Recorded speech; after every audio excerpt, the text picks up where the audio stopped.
हुए मंगलवार के दिन स्क्रीन थोड़ी सी रिस्पाइट वाली पर है तो एक्चुअली फ्लैटिश नोट पे समय कामकाज निफ्टी पे होप्स थे बैंक से फाइनेंशियल से कल के मूव्स को इनकैश करेंगे। अब तक ऐसा हुआ नहीं है। बैंक 70-72 अंक सुस्ती के साथ ट्रेड करते हुए आपको नजर आएंगे। जो पॉकेट थोड़े से मोमेंटम में आने की कोशिश कर रही है आज वो लार्जली आईटी है। अच्छे ओवरनाइट क्यूज लार्जली रिस्पॉन्सिबल होंगे आईटी इंडेक्स, लेकिन इस समय 3/4% के उछाल के साथ ट्रेड कर रहा है। यही एक पॉकेट है जिसने मीनिंगफुल मूव दिखाया है, अदर देन ऑटो जो कल के ऑटो बिक्री के नंबर से पहले थोड़ा सा मोमेंटम पिकअप करता हुआ नजर आएगा, लेकिन वो भी फिजल आउट हो रहा है। ब्रेथ जो शुरू हुई थी 5:2 का रेशियो था, जब शुरुआती ब्रेथ थी 2 गिर रहे थे 5 मजबूत थे। अब वो ब्रेथ 2:1 से भी ज्यादा एडवांसेस के फेवर में है, पर वो थोड़ा सा momentum across the board fizzle out होने के इंडिकेशंस देखते हैं आज दिन के दौरान कैसा पैन आउट होता है। लेकिन वीरू, निफ्टी या निफ्टी बैंक दोनों पे 45 मिनट्स डाउन द लाइन, अभी 45 मिनट्स हुए नहीं है, 40 मिनट्स डाउन द लाइन है ओपनिंग के बाद जो कंटिन्यूस सेशन था उसके बाद व्यू क्या बन रहा है? आशीष देखिए, एडवांटेज तो निफ्टी पे है आज, भले ही अगर आप देखें ये वो लेवल बाइसेक्ट ना कर पाया हो 17,443, but still rest of the day के लिए चाहे वो 10 बजे हो, 10:30 हो, चाहे 11 हो, चाहे 12 हो, 1-2 एडवांटेज निफ्टी के पास ही रहेगा आज। लेकिन तब तक नहीं चलेगा जब तक 17,443 आज की हाईएस्ट ट्रैजेक्टरी मॉर्निंग में क्लियरली मेंशन था। Till the time we don't cross 17,443 on the higher side, बाजार ऊपर से कोलैप्स होगा। और ये जो कोलैप्स की टेंडेंसी है, अगर आपको आज के बेस के आसपास ले जाए, और वो बेस क्या था आशीष, वो था 17,351, 17,310 जाए तो कोई बड़ी बात नहीं होगा। तो अपने आप को इसी तरीके से अलाइन कीजिएगा। निफ्टी बैंक याद रखिएगा जिस ट्रेजेक्टरी में ट्रेड कर रहा है बहुत क्रिटिकल ट्रेजेक्टरी है, और 40,220, 40,140, 40,300 ये क्रिटिकल जोन है। 350 के ऊपर सस्टेन करे 15 मिनट कैंडल्स पे तो अच्छा रहेगा, बट अभी सिंक नहीं हुआ है आशीष। बट स्टिल कहूंगा आशीष, एडवांटेज आज निफ्टी के पास है। पिक लॉन्ग करने के लिए पॉइंट्स अच्छे होंगे 17,351, 17,310, या फिर कॉन्फिडेंस के साथ अगर बाइसेक्ट होता है 17,443, that 50 week exponential moving average on the higher side. Ashish okay, चलिए ये है बाजार का मूड माहौल। मैं आज के 10 के दमदार ट्रेड्स पे जाऊं उससे पहले कुछ स्टॉक्स की चर्चा करना जरूरी है मानस, क्योंकि अभी हम लोग बार बार मेंशन कर रहे थे कैसे कुछ अदानी ग्रुप के स्टॉक्स लार्जली वो जो वायदा में है उनमें एक इंट्राडे रिकवरी, वो कैश वाले तो अभी भी 5% के लोअर सर्किट पे फंसे हुए हैं। अंबुजा या एसीसी, कोई चार्ट में कहीं ट्रेड है क्या मानस? सीमेंट में सब मानते हैं एसिड की वैल्यू देखने लगते हैं, फिर कहते हैं शायद फंडामेंटल वैल्यू होगी, लेकिन सेंटिमेंट हावी है। अंबुजा एसीसी पे कोई ट्रेड है या छोड़ देने का है? देखिए, दोनों सीमेंट स्टॉक्स चार्ट पे वीक लग रहे हैं। अभी भी एसीसी या तो अंबुजा, दोनों में कहीं पर भी रिवर्सल के पॉइंट देखने को नहीं मिले हैं, कोई भी साइन नहीं देखने को मिले। आई थिंक अगर हम एसीसी की बात करें तो आपको इंतजार करना पड़ेगा 1740 के लेवल्स को ब्रेक करने का। अगर 1740 के ऊपर निकलेगा तभी आपको एसीसी में खरीदारी करनी है। और वैसे ही अंबुजा में तो अभी काफी देर है, आई थिंक 348 के ऊपर ही आपको अंबुजा में खरीदारी करनी है। दोनों का स्ट्रक्चर अभी तक वीक लग रहा है और अभी तक ये दोनों ही स्टॉक सेल ऑन रैलीज के स्टॉक है। अच्छा, पिछले शो में सतपुर साहब के रडार पे वो स्माइल वाला स्टॉक आया था, कोलगेट। सतपुर साहब, एक बार कर लेने के बाद तो कुछ खाने का मन करता है। रडार पे ब्रिटानिया क्यों नहीं आया? आज अच्छा मूव दिखा रहा है 1-1.25% के आसपास। आशीष जी देखिए, कोलगेट का जो स्ट्रक्चर है वो कॉन्ट्रा ट्रेड का स्ट्रक्चर है और ब्रेकआउट का स्ट्रक्चर है। ब्रिटानिया का जो स्ट्रक्चर है वो रिवर्सल का स्ट्रक्चर है, और रिवर्सल का जब स्ट्रक्चर हम देखते हैं तो हमें रेजिस्टेंस का ध्यान रखना पड़ता है। सो ब्रिटानिया की अगर बात करें तो 4,480 और 4,500 यहाँ पे सप्लाई पॉइंट है। वेराज कोलगेट अगर डिप भी देता है तो इंट्राडे बेसिस पे आप देखिए हर डिप में यहाँ पे रिकवरी होती है। कल भी रिकवर होकर दिन के हाईएस्ट लेवल पे क्लोज हुआ था, और इसलिए मुझे लगता है जो स्ट्रेंथ है वो कोलगेट के साथ है। ब्रिटानिया जस्ट रैली है।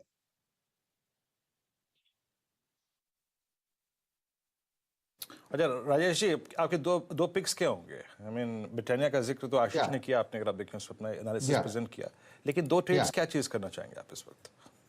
वीरेंद्र जी, दो काउंटर्स मुझे लगता है कि ये 10 बजे के बाद थोड़ा मुंह यहाँ पे अलग दिखा रहा है। वो है MCX and the second is Dixon.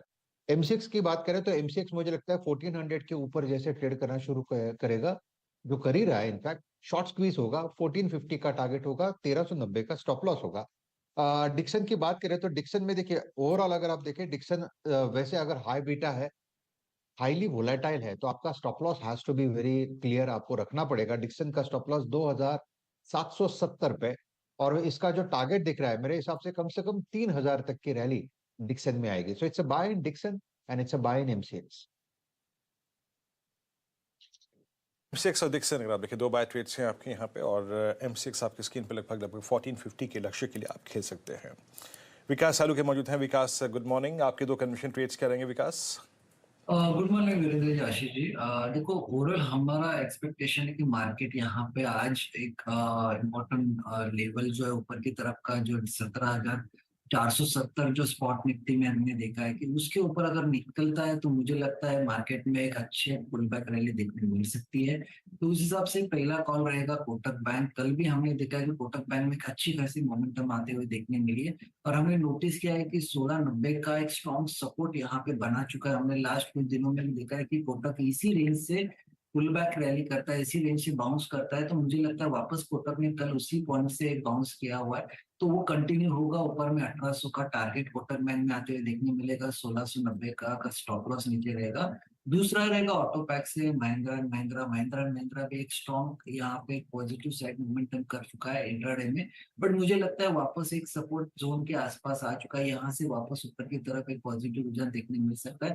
तो 1360 का टारगेट यहाँ पे महिंद्रा एंड महिंद्रा में आते हुए देखने मिलेगा। नीचे में जो स्टॉप लॉस है 1250 का, जो कल के लो के आसपास का है। तो दोनों भी काउंटर मेरे बाय साइड रहेंगे, और सेकंड हाफ में अगर मार्केट ऊपर की रेंज अगर ब्रेक करता है तो ये दोनों काउंटर में एक अच्छा पॉजिटिव साइड मोमेंटम देखने मिल सकता है। कोटक महिंद्रा बैंक, महिंद्रा एंड महिंद्रा, ये दोनों है सालुंखे साहब के प्रिफर्ड पिक्स। चार बढ़िया से बाय के तड़के आ चुके हैं आज इस समय। लाइए भाई स्क्रीन पे अब नीलेश जैन साहब को और मानस जायसवाल साहब को। नीलेश जी, आपके रडार पे आज कौन से stocks? Good morning. Very good morning to Ashish ji, एविडेंस जी, सभी को। देखिए, दोनों ही खरीदारी के काउंटर है, खरीदारी पे ही फोकस है। एक करेक्शन के बाद कहीं ना कहीं यहाँ एक बेस फॉर्मेशन होता हुआ हमें देखने को मिल सकता है निफ्टी एंड बैंक निफ्टी में। तो सबसे पहले खरीद के चलने की सलाह होगी आईडीएफसी फर्स्ट बैंक को। लगातार तीसरे चौथे कंसेक्यूटिव सेशन हमें एक पॉजिटिव एक्शन यहाँ देखने को मिल रहा है, एक रिवर्सल के इंडिकेशन आ रहे हैं, और यहाँ से अपमूव जो है एक्सटेंड होता हुआ नजर आ सकता है। 55 के आसपास स्पॉट में ट्रेड हो रहा है। 56.5 पहला टारगेट होगा, उसके बाद 58 तक के टारगेट हमें यहाँ पे बनते हुए नजर आ सकते हैं। 53.8 के आसपास यहाँ पे स्टॉप लॉस रखना होगा। तो आईडीएफसी फर्स्ट बैंक पहली खरीदारी का स्टॉक होगा मेरी ओर से। दूसरा जो पिक है वो है आरईसी लिमिटेड। देखिए, यहाँ पे भी कहीं ना कहीं एक बेस फॉर्मेशन हमें होता हुआ नजर आ रहा है। आज के सेशन में एक इंट्राडे चार्ट पे ब्रेकआउट आता हुआ नजर आ रहा है। करंट लेवल पे आरईसी लिमिटेड को लॉन्ग करके चलने की सलाह होगी। 115 और 118 ये दो टारगेट होंगे, एंड 111 का यहाँ पे स्टॉप लॉस रखना होगा। सारे के सारे बाय कॉल्स हो गए। आईडीएफसी फर्स्ट बैंक, आरईसी, दोनों रडार पर रखिए। नीलेश साहब को ये स्टॉक्स पसंद आते हैं। मानस, आप क्या पिक कर रहे हो? अच्छा, सेल से बाय का मोड बन रहा है या अभी भी कुछ बिकवाली रडार पर रखनी है? नहीं आशीष जी, दोनों बिकवाली के ही ट्रेड है। तो पहला ट्रेड एसआरएफ का रहेगा। यहाँ पर lower top lower bottoms clearly दिख रहे हैं। आज भी अगर आप देखिए तो हाई लेवल पे स्टॉक सस्टेन नहीं हो पाया, वहां पर वीकनेस देखने को मिली। तो 2201 2201 ये कैश लेवल से वहां पर आपको स्टॉप लॉस रखना है, और 2110 2110 तक के आपको टारगेट एसआरएफ में देखने को मिल सकते हैं। और दूसरा स्टॉक भारत फोर्ज का है। यहाँ पर भी अगर आप देखेंगे तो lower top lower bottoms clearly दिख रहे हैं। हाई लेवल पे आज भी स्टॉक सस्टेन नहीं हो पाया। आई थिंक यहाँ पर भी वीकनेस और बढ़ सकती है, इसलिए यहाँ पर भी बिकवाली करने का ट्रेड लेना चाहिए। 827 कैश लेवल से वहां पर आपको स्टॉप लॉस रखना है, और नीचे की तरफ 795 की टारगेट सेट करें। आप देखें स्ट्रॉन्ग मूव देता हुआ इस वक्त Bharat Forge the down side sink होता हुआ, और 795 का टारगेट है यहाँ पर शॉर्ट पे। और कुछ काउंटर्स जो कि अच्छा कर रहे हैं उसमें देखिए आईटी थोड़ा सा कोलैप्स हो गया। आईटी अगर आप देखिए आपकी स्क्रीन पे 30,056 पे शुरू में एक एडवांटेज मिला, बट वो थोड़ा सा कोलैप्स होता हुआ। जरा बीएचएल लेके आइए एक बार करीब 2.25% ऊपर। चलिए छोड़ते हैं, इस पर बात ही नहीं करते। हैवेल्स लेके आइए करीब 1196 पे। अच्छा करता हुआ एक स्ट्रॉन्ग पुल बैक, लेकिन अभी ये टेस्ट कर रहा है एक बहुत ही strong supply zone, the shortest moving average 50-डे एक्सपोनेंशियल मूविंग एवरेज। इसको मैं इसलिए इसको स्किप करता हूँ मैं। एक बार एबीबी लिखा है 3145 पे। विकास जरा एबीबी को देखिएगा, ये स्ट्रॉन्ग स्ट्रक्चर रेस्ट लेता है हमेशा 10-डे एक्सपोनेंशियल मूविंग एवरेज पर, डे हाई पर। आपका टेक इस स्टॉक पे इस वक्त? देखिए ओवरऑल एबीबी के पे व्यू हमारा पॉजिटिव है, जिस हिसाब से इसमें हमें ट्रेडिंग देखते हुए देखा वीकली चार्ट पे एक अपर साइड ये ट्रेड करते हुए देखने मिल रहा है। कल हमने हालांकि इंट्राडे में देखा था एक प्रेशर बिल्ड हुआ था और लास्ट के हाफ एन आवर में एक वापस एक पॉजिटिव साइड मोमेंटम करते हुए देखने मिला। आज भी अगर इसका ट्रेड पैटर्न देखो तो लास्ट के हाफ एन आवर में एक अच्छा खासा पॉजिटिव साइड रिटर्न देखने मिल रहा है, तो मुझे लगता है ऊपर की तरफ वापस 30 to 40 के आसपास वापस एक पॉजिटिव रिटर्न करेगा। नीचे में जो सपोर्ट जोन बना चुका है वो अराउंड 3090 3080 के आसपास का है, तो मुझे लगता है ये पॉजिटिव रहेगा आज के पूरे दिन में। और ऊपर में जो इमीडिएट रेजिस्टेंस देखने मिल रहा है वो 30 to 40 के आसपास का है, जो इसका नियर टर्म हाई है। अगर वो ब्रेक करता है तो वापस से अपर ट्रेंड में निकलते हुए देखने मिलेगा, तो मेरे साइड से ये पॉजिटिव साइड लग रहा है। केबीबी पॉजिटिव, स्ट्रॉन्ग, स्टेबल, अच्छा करता हुआ। और एक बार आप लेके आइएगा बंधन बैंक, बैंकिंग स्पेस में थोड़ा सा एक मूव क्रिएट कर रहा है आपकी स्क्रीन पे बंधन बैंक, और करीब करीब 229 पे डे हाई की ट्रेजेक्टरी मार्केट ट्रेड करता हुआ। बट क्या ये एक बहुत स्ट्रॉन्ग स्ट्रक्चर है for a long trade? No, not exactly. अभी भी अगर आप देखें अपने सारे शॉर्टेस्ट मतलब जो 10 डेमा है उसके भी नीचे ट्रेड कर रहा है, तो आई थिंक एक बहुत अच्छी चॉइस नहीं है। एक बार आप लेके आइए आईटीसी आपकी स्क्रीन पे इस वक्त। आईटीसी मोमेंटम अब सिंक होता हुआ, क्या ये एक लॉन्ग ट्रेडर के लिए सिग्नल है कि अगर आपने बहुत अच्छा पैसा बनाया है तो कि एग्जिट करें? मानस ये मल्टीपल टाइम अब अपना शॉर्टेस्ट मूविंग एवरेज 10 डेमा तोड़ रहा है। It's a third instance in 3 session जब ये इसको वॉलेट कर रहा है। आपका टेक इस वक्त आईटीसी पे? पिछले 2 दिनों से हमने आईटीसी पे एक थोड़ा सा बेरिश या करेक्टिव मूव के लिए रिकमेंडेशन दिया, और आज भी 10 बजे के शो में मैंने इसको शॉर्टलिस्ट करके रखा था, बिकवाली करने का ट्रेड लेना था। मेरा समझना है कि स्टॉक करेक्ट हो सकता है करीब 365 के आसपास तक, शायद ये 20 डे मूविंग एवरेज के नीचे इस बार फिसलेगा। इसलिए अगर किसी के पास लॉन्ग पोजीशन है तो एक आखिरी होप की अगर हम बात करें तो 378 ये कैश लेवल्स हैं, वहां पर आपको स्टॉप लॉस रखना पड़ेगा। अगर 378 के नीचे आईटीसी फिसलेगा तब आपको वहां पर कम से कम 12 से 15 रुपए का डाउन साइड देखने को मिल सकता है, तो कॉशियस रहिए और स्टॉप लॉस लगा के रखिए 378 का। ये बात भी हुई थी मेरे ख्याल से, किसी ने पैनल में ही मेंशन करा था कुछ दिन पहले कि इसमें जिस दिन तेजी भी आ रही थी कि इसमें क्लियर साइंस ऑफ डिस्ट्रीब्यूशन है। सच्चिदानंद उत्तेकर जब मेंशन कर रहे थे उसके बाद से नोटिस कर रहा था ये वाकई पस्त पड़ना शुरू हुआ है, थोड़ा सा वॉच आउट करने की पहले ही अपडेट आ गया था, कॉशन आ गया था। और ये देखिए कैसी वीकनेस, अब 380 के नीचे के टिक्स इस समय आईटीसी पे आते हुए। खैर, स्टॉक स्पॉटिंग और चर्चा चलती रहेगी अपने पैनल के साथ, लेकिन अब वक्त है बिग मार्केट वॉइसेस का, और उस कड़ी में आज हमारे साथ 361 की प्रेसिडेंट अन्नू जैन जुड़ती हुई। अन्नू जी हाय, गुड मॉर्निंग। ये पहले तो 361 क्यों, आईएफएल वेल्थ का नाम बदल क्यों दिया? जी रीब्रांडिंग हुई है हमारे यहाँ। Bain Capital has been part of our new journey and the rebranding is basically कि हम क्लाइंट का 360 डिग्रीज वो वन पर्सन के लिए पूरा फोकस रखते हैं। So 360 is the 360 degrees and one is for that one client. IFL wealth आदत से पड़ गई थी। जी आदत और आदतें बदली जाती है, नाम बदले जाते हैं to give a little more focus. Thank you. अच्छा अनु मैम, मार्केट्स को लेकर ये वॉलेटिलिटी वो बज़वर्ड बना हुआ है जब से 2023 का आगाज हुआ, वो न्यूज़ फ्लोज उसके चलते वॉलेटिलिटी कब तक थमेगी? क्या मूड माहौल है, कैसे अप्रोच करूं 2023 को? ये बहुत पेनफुल और बहुत इरेटिक रहा है अब तक का बिहेवियर 2 मंथ्स अब तक जो निकले हैं।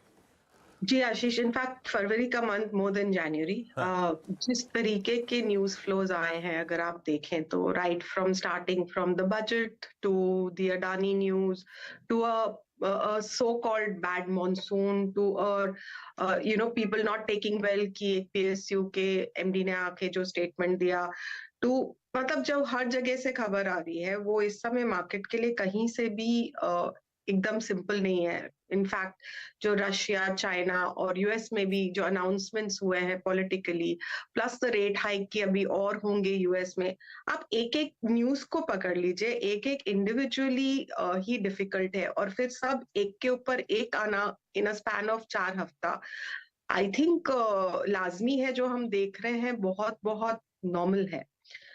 इस तरीके से मैं एनालॉजी ड्रॉ कर सकती हूँ कि हमने उसको मार्केट को इस समय मोर और लेस आईसीयू में पहुंचा दिया है। देखिए मरेगा तो है नहीं, लेकिन द होल पॉइंट इज कि ये यहाँ पे कितना स्ट्रगल करता है। मेरे ख्याल से ये जो आप पिछले 3 दिन से ये क्रूशियल लेवल जो बजट का लो था उस पे आप एक रेजिस्टेंस दे रहे हैं, चाहे वो बैंक निफ्टी का लाके रिसर्जेंस दिया था या आज जिस तरीके से थोड़ा टेक वापस आ रहा है, आई थिंक वो एक पहली कोशिश है फाइट बैक की। अब मेरे ख्याल से जो मैं देखना चाहूंगी कि एटलीस्ट 15 मार्च तक ये लेवल ना तोड़े, बिकॉज आप जैसे जैसे 31 मार्च के पास आएंगे, ये क्वार्टर के जो रिजल्ट्स हैं वो बिल्डन शुरू हो जाएंगे, और जहां तक कि बैंकिंग के रिजल्ट हैं, हम सब जानते हैं कि ये क्वार्टर के रिजल्ट्स अच्छे होंगे। एंड जिस तरीके से बैंकिंग ने लीड दिया है, अगर वो गिरने से मना कर देगा या रिसर्च कर देगा, तो निफ्टी को काफी बड़ा सपोर्ट उससे मिल जाएगा। तो अगले 15 दिन मेरे ख्याल से काफी क्रूशियल है। अगर मार्केट ये लेवल 1-2% ऊपर 1-2% नीचे काट ले इस 15 दिन में, तो आई थिंक काफी कुछ जिसको कहना है हजम हो गया है, वो हो गया है। ऑब्वियसली अगर पॉलिटिकली चीजें बिगड़ी तो वो तो हम कोई भी प्रिडिक्ट नहीं कर सकते, तो that is not the factor that we are discounting, but बाकी सब कुछ news would be into the price. अगले 15 दिन क्रूशियल, बहुत ज्यादा यहां से दबाव नहीं आना चाहिए, एटमैक्स 1-2% के आसपास चलता है। और इन अगले 15 दिनों में अनु एक्चुअली हम लोग वो फेड की जो मार्च मीटिंग है उससे पहले के मूड माहौल को डाइजेस्ट करने की कोशिश कर रहे होंगे, क्योंकि वो मेरे ख्याल से 22-23 को मार्च में लाइंड अप है। अच्छा, अब तक का भारतीय बाजारों का पेन जो आया है, ये लार्जली सब मानो इंपोर्टेड है, या हमारे भी इंटरनल थोड़े से क्वेश्चन मार्क लग रहे हैं, थोड़े से इफ्स एंड बट्स उठ रहे हैं? देखिए दोनों चीजें ही है ना, वही तो मैं कह रही हूँ कि एक के बाद एक सब चीजें आई हैं। हाँ। डोमेस्टिकली अगर आप देखेंगे तो जिस तरीके से अगर कह रहे हैं कि मॉनसून खराब है, और मॉनसून के खराब होने से इन्फ्लेशन पे जो इम्पैक्ट होगा, इन्फ्लेशन से कंजम्पशन पे जो इम्पैक्ट होगा, तो वो तो सब लिंक्ड है। और वो हम देख रहे हैं पिछले 10-15 दिन से, जब से वो खबर एक डिस्काउंटिंग शुरू हुई है, आपने वो हर जगह देखा है, right from your FMCG to your discretionary spend, सब आइटम्स के ऊपर वहां पे फर्क पड़ा है। और जिस तरीके से एक क्वेश्चन मार्क रेज किया गया था on date of certain companies, वो ऑब्वियसली बैंकिंग सेक्टर के ऊपर और खास करके पीएसयू बैंक सेक्टर के ऊपर काफी इम्पैक्ट किया है, तो वो इंटरनली है। तो उस तरीके से तो वो इम्पैक्ट इंटरनली है, और जो एक्सटर्नल सारे मार्केट गैप डाउन खुलते हैं, अगर there's something politically wrong on Russia or China side, तो वो तो फिर ग्लोबल साथ में आ जाता है, and that's a bad combination। तो हम इस समय आई कांट से कि ये सिर्फ ग्लोबल है, ये टोटली इंडिपेंडेंट नहीं है, और हमारा जो इस समय इंटरनल हाल भी है, तो वो दोनों चीजें मिल रही है। वो एग्जैक्टली अनु जी, मैं इसी प्रश्न पे आने वाला था। जैसे कि आपने शुरू में कहा था आशीष के पहले प्रश्न के एवज में, कि जब ये अर्निंग स्टार्ट हो जाएंगी, जब बिल्डअप होना शुरू हो जाएगा, and we are still expecting a good numbers from banks में इस अदानी सागा के चलते एक डैमेज भी आया। एक सेंसिबल अप्रोच क्या होनी चाहिए? जो पीएसयू बैंक्स में डैमेज आया, चाहे वो कैनरा बैंक, नॉट एग्जैक्टली, मैं स्टॉक स्पेसिफिक कमेंट नहीं चाह रहा हूँ आपके, बट एक सेंसिबल अप्रोच क्या कहती है इस डिप को पीएसयू बैंक्स में, बिकॉज दिस अदानी सागा जो आया है, कैसे अप्रोच करना चाहिए? देखिए दो एस्पेक्ट्स हैं। एक तो ये एस्पेक्ट था कि अडानी एस्पेक्ट ये है कि लोग कह रहे हैं कि अगर ये इंटरनेशनली पैसा नहीं रेज कर पाएंगे तो PSU banks will be the one two give, and जिस तरीके से बीओबी के एमडी ने आके कहा कि हम देंगे, वो एक सेंटिमेंट डैम्पनर रहा है। बट जिस तरीके से अगर आप प्रैक्टिकली देखें, और जिस तरीके से अगर हमने बैंक ऑफ बड़ौदा के इस साल के अर्निंग्स प्रोजेक्शंस है या एसबीआई के हैं, तो अगर एक सेंटिमेंट होता है और एक इस साल के नंबर्स होते हैं, तो इस साल के नंबर्स तो अच्छे आएंगे। क्रेडिट क्वालिटी किस तरीके से इम्पैक्ट लॉन्गर टर्म पे होगी, और किस काइंड ऑफ इन्वेस्टर्स या निवेशक उसमें जाएंगे, वो एक फर्क जरूर आएगा। तो क्या एक इंस्टीट्यूशनल इन्वेस्टर उस क्षेत्र में, पीएसयू बैंक के क्षेत्र में इन्वेस्ट करने की ख्वाहिश रखेगा, या कहेगा कि ये रिस्क मुझे नहीं लेना है, उससे फ्लोस पे डेफिनेटली फर्क आएगा। तो जो एक पीएसयू बैंक ईटीएफ जो एक 52 तक गया था, जो अब 40 पे है, अगर आप देखें तो उसने 25-30% टॉप से करेक्ट कर लिया है, उसमें मतलब वो काइंड ऑफ इंटरेस्ट नहीं है। बट जो एक लोकल डोमेस्टिक प्लेयर है जो समझता है कि ये बैंक्स अच्छे हैं और क्रेडिट कंट्रोल कर पाएंगे, तो मेरे ख्याल से domestic players after a little while may come back. So the quality of investors is what I'm trying to say, or the the wide variety of investors, वो शायद बदल सकता है, लेकिन इस साल के लिए तो इनके अर्निंग्स अच्छे रहेंगे। अच्छा अनु मैम, पता है हम लोग ने जब 2023 आउटलुक पे कुछ एक्सपर्ट से बातचीत करी थी, कई लोग मान रहे थे और फिक्स्ड इनकम की तरफ शायद मूव करने का साल हो सकता है 2023, और दिख भी रहा है अब 2 months डाउन द लाइन वो रिस्क लेने का कोई ज्यादा फायदा तो दिया नहीं है इस बाजार ने मुझे। आप लोग भी 361 में क्या एलोकेशन फिक्स्ड इनकम की तरफ बढ़ा रहे हो इस वोलेटिलिटी के बीच में या नहीं? जी देखिए, फिक्स्ड इनकम का पॉइंट ये है कि वहां पे लॉन्ग टर्म कैपिटल गेन 3 साल का है, लेकिन अगर आप पिछले साल देखें जहां पे मार्केट ने मोर और लेस फ्लैटिश रिटर्न दिए, और इस साल देखें, और it could be a period where again at least पहले 6-8 महीने तो definitely fixed income can give a better return।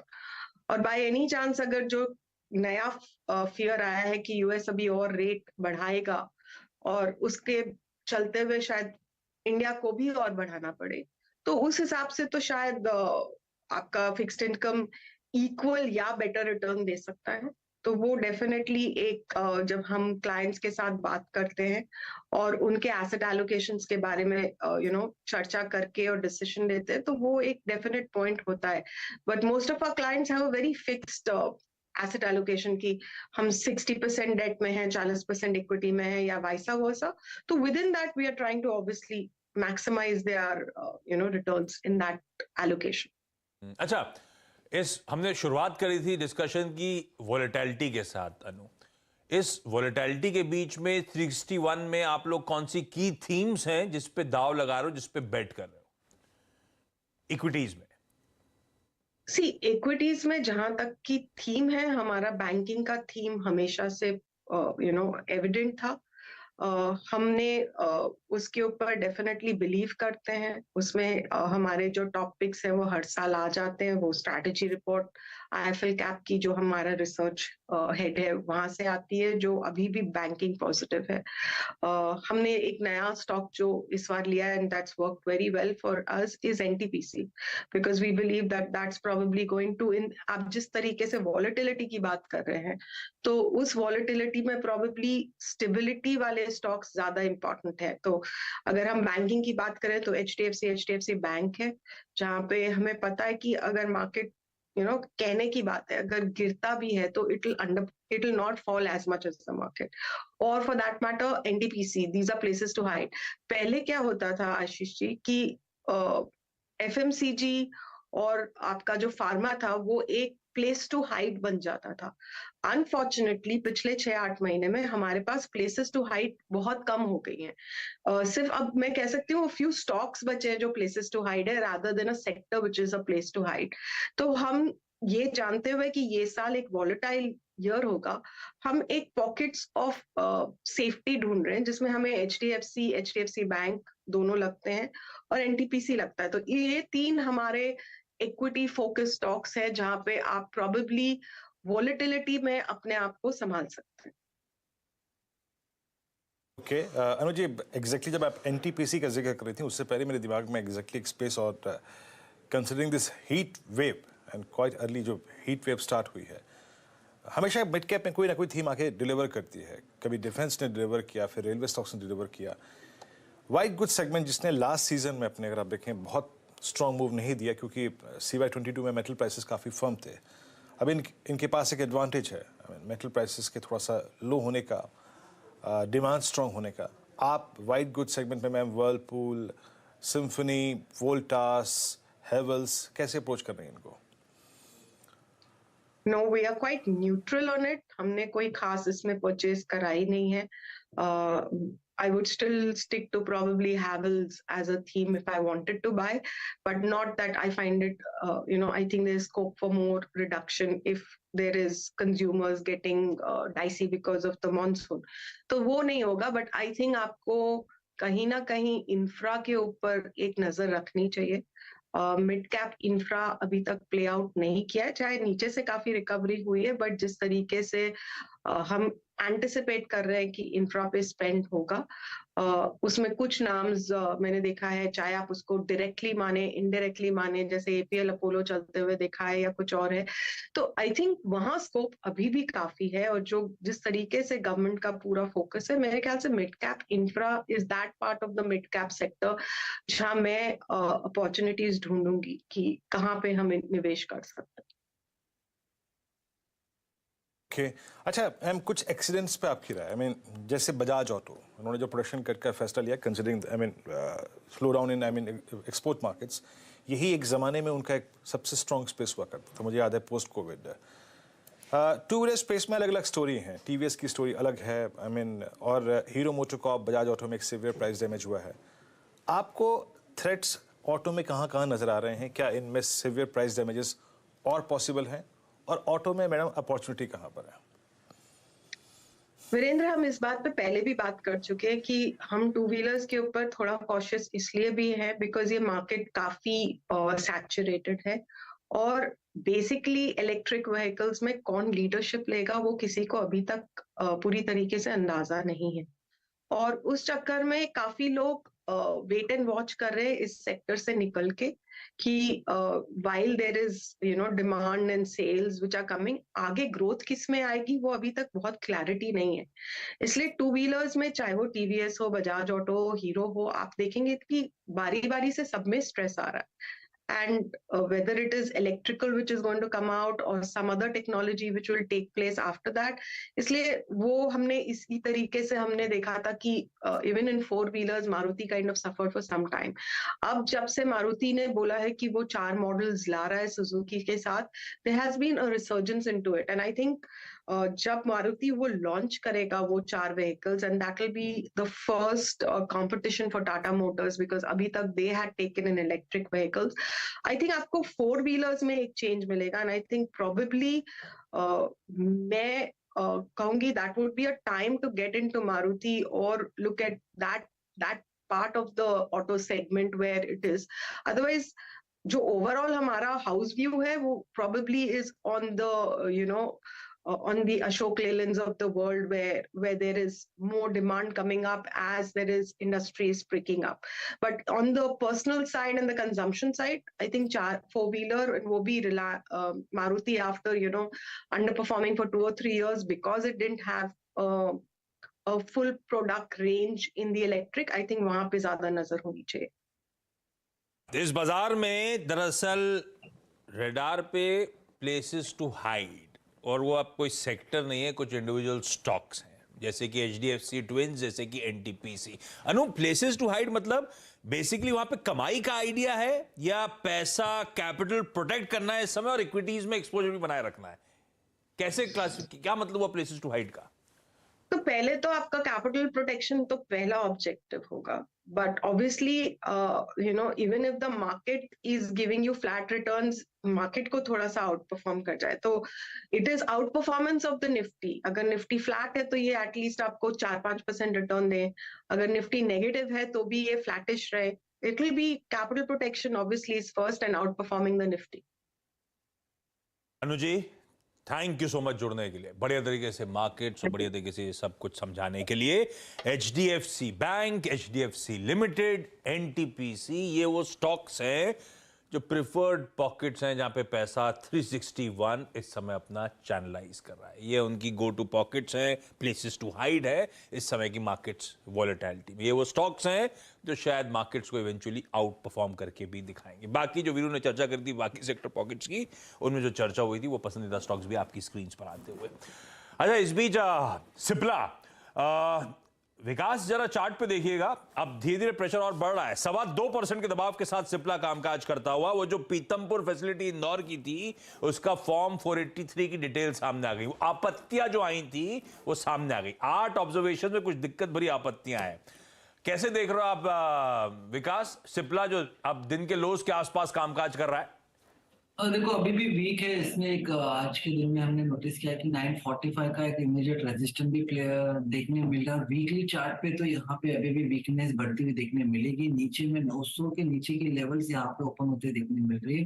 870 880 के आसपास की लेवल अभी इस काउंटर में आते हुए देखने मिल सकती है। अगर ऊपर में वापस वो 950 के ऊपर अगर सस्टेन होता है तो एक्सपेक्ट कर सकते हैं, लेकिन मुझे लगता है थोड़ा सा यहाँ पे वीकनेस बढ़ते हुए देखने मिलेगी।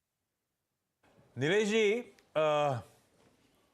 कल जो पॉकेट दबाव बना रही थी उसमें आईटी के साथ रिलायंस ने दबाव बनाया था, और आज फिर रिलायंस का स्टॉक देखिए अब धीरे धीरे प्रेशर वापस माउंट होता हुआ। जाते जाते इस पे व्यू दे जाइए। हमने इस हिसाब से देखा कि कुछ दिनों में जो मोमेंटम आया था उसके बाद एक फिजल अप हुआ और वापस वो 2400 के आसपास जाके अटकने लग गया। नीचे में अगर बात करूं तो वापस 2270 के आसपास और 2270-40 के आसपास की लेवल है, बट अभी भी मुझे लगता है कि थोड़ा वेट करना चाहिए। वापस अगर ये 2400 के ऊपर अगर निकलता है तो उसके बाद ही रिलायंस इंडस्ट्री में एक पॉजिटिव साइड मोमेंटम देखने मिलेगा। हालांकि अभी ये उसके नीचे ट्रेड कर रहा है, लेकिन वहां पे वेट करना चाहिए। नीचे में अगर फिसलता है तो 2270-2240 तक एक फिसल सकता है। आशीष, कुछ भी कहो, राजेश जी की मेहनत काम आई है। लुक एट यूबीएल, ठंडे पदार्थों की खोज में निकले Rajesh ji. UBL day high पर, और राजेश जी नहीं निकले थे, ये निकले आप थे। हाँ, नहीं यार, नहीं, मैं हरिद्वार का आदमी, मैं इन सब चीजों से दूर रहता हूँ। बट मैं कह रहा हूँ कि 10 डेमो को स्ट्राइक कर रहा है 1459 पे। विकास जी एक जाते जाते राय दे दीजिए। ये हमारे बिल्कुल, देखिए यूबीएल में एक स्ट्रॉन्ग रिवर्सल के इंडिकेशन मिल रहे हैं। एक गैप एरिया है यहाँ पे, अगर आप देखें तो फरवरी में एक गैप बना था, गैप डाउन ओपनिंग हुई थी, वो एक रेजिस्टेंस के तौर पर काम करेगा। तो करंट लेवल से एटलीस्ट 50 पॉइंट की अपमूव यहाँ पे एक्सपेक्ट करके चल सकते हैं। 1500 तक का उछाल यहाँ पे संभावित है और निचले स्तर पर 1425 का एक सपोर्ट है। तो करंट लेवल पे जिनके पास लॉन्ग पोजीशन है 1425 का स्टॉप लॉस रखें, 1500 तक का पुल बैक हम यहाँ पे एक्सपेक्ट करके चल सकते हैं। चलिए, अच्छा, आप दोनों का धन्यवाद जुड़ने के लिए 10 के दमदार ट्रेड्स पे, कुछ बढ़िया स्टॉक पिकिंग करने के लिए। अच्छा, रिलायंस की चर्चा हुई थी तो एक स्टैंडर्ड डिस्क्लेमर, थोड़ा वीकनेस थी उस स्टॉक में इसलिए उसकी चर्चा करी थी। लेकिन अगर कोई ट्रेड लेने का मन हो तो एक इंडिपेंडेंट फाइनेंशियल एडवाइजर से भी बातचीत कर लें, क्योंकि इस चैनल का स्वामित्व प्रबंधन रिलायंस इंडस्ट्रीज के पास है। छोड़े जा रहे हैं बाजार को भाई हल्के हरे निशान के साथ, जहां खुले थे 17,400 का पहला टिक देखा था हमने ओपनिंग पे 9:15 के आसपास। अब सवा घंटे डाउन द लाइन उसी ट्रेजेक्टरी के आसपास ही 17,400 के आसपास ही घूम फिर के लौट आए हम लोग। ऐसे में नीरज जी आप लोग की मदद करेंगे। अब कुछ हुआ ही नहीं, कल ऐसा लगा बैंक चले, फाइनेंशियल चले, तो आज तो एकदम एक्सपायरी के दिन खेलेंगे, कुछ नहीं होता। नो खेला हो पे दम नहीं है, सब नकली। हाँ, सब मामला गड़बड़ाया हुआ है। फर्जी सीरीज देख ली लगे मार्केट ने। फर्जी निपटा दी क्या आपने? हाँ, मैंने देखी फर्जी। एक दो एपिसोड निपटा लिए। ठीक है, चलो देख लो, शुरू कर दिया तो। आप प्रो हो, देखो आप इजरायली, ब्राजीली, पता नहीं कौन कौन से निपटा देते हो, और इंडियन के साथ तो ठीक थी। मैं तो कह रहा हूँ जो लोग इंडियन सीरीज देखते हैं उनको हॉलीवुड की कोई मतलब विदेशी कोई सीरीज देखनी नहीं तो मूड ऑफ हो जाएगा, वरना मूड ऑफ हो जाएगा। तो इसलिए आप केवल इंडियन देखो। अच्छा, फर्जी तो वीरू ने निपटा दी है। वीरू निपटा दिए क्या? वीरू निपटा दिए। अब छोड़ो, बात ही नहीं करते, छोड़ो बात ही नहीं करते। अंग्रेजी वर्जन बैठा है, अंग्रेजी के आगे अगर आप देखें तो फिर हाँ, दिक्कत हो जाती है। वीरू ने ऐसी किसी चीज की तारीफ करी थी, सबने सोशल मीडिया में ले ली। द नाइट मैनेजर की। पर वो जेन्युइन है। अनिल कपूर साहब, अनिल कपूर साहब क्लास। अनिल कपूर क्लास है। नहीं, अगर वो बड़ा आनंद आया। मैंने अगर अंग्रेजी नहीं देखी होती ना तो अच्छी लगती है उनको, लेकिन उसको देखने के बाद नहीं लग रही थी अच्छी। हाँ, मैंने आपके रिप्लाई, हर्षदा के रिप्लाई, सब वहीं पहुंच रहे थे। वीरू बेचारा, मैं और वीरू देसी देखते, जो अच्छा लगा तारीफ कर देते। ठीक है, लेकिन समय खत्म हो गया। चलो खैर, हाँ, ये सब बात की बातें वीकेंड में करेंगे। अभी अच्छा वीकेंड आएगा, उसमें देखिएगा। चलो मार्केट देखते हैं कि थोड़ा समझने की कोशिश तो कर रहा है, लेकिन विश्वास होना चाहिए पहले इस रैली में। तो देखते हुए विश्वास सेकंड हाफ तक बचता है कि नहीं बचता, क्योंकि फैक्टर्स बहुत अच्छे नहीं हैं। तो खैर फिलहाल डॉक्टर साहब ने कहा कि ब्रेक नहीं है, इसलिए सीधे आपके सामने हेडलाइन पेश करता हूँ, ट्रेडर्स हेडलाइन।